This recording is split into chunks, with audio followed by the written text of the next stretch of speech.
మీరు రాంగ్ అడ్రస్కి వచ్చారు. ఆద్య అలాంటి వాళ్ళు ఎవరు లేరు ఇక్కడ. ఎందుకండి అబద్ధాలు ఆడతారు? ఆ రోజు పోలీస్ స్టేషన్ అడ్రస్ అడిగింది మీరే కదా. ఆద్య మీ దగ్గరే ఉంది. మీకు చెప్తుంటే అర్థం కావట్లేదా? ఇక్కడి నుంచి వెళ్ళండి. నేను ఎవరో తెలియకుండా మాట్లాడుతున్నారు.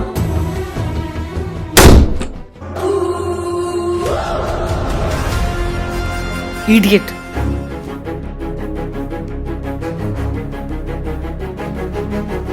ఎవరక్క వచ్చింది?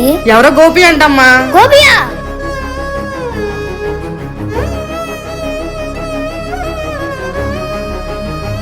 గోపి! ఆద్య ఎలా ఉన్నావు చెప్తే? నేను బాగున్నాను గోపి. అయ్యో సారీ అండి, ఏమనుకోకండి. ఈ రోజులో ఎవరు నమ్మలేం కదా, అందుకే అలా మాట్లాడాను. అయ్యో పర్వాలేదండి. ఈ రోజు ఆద్య మాకు దొరికిందంటే దానికి కారణం మీరే. తినెవరో మీకు తెలియపోయినా తిన్న కాపాడి మీ ఇంట్లో చోటిచ్చారు.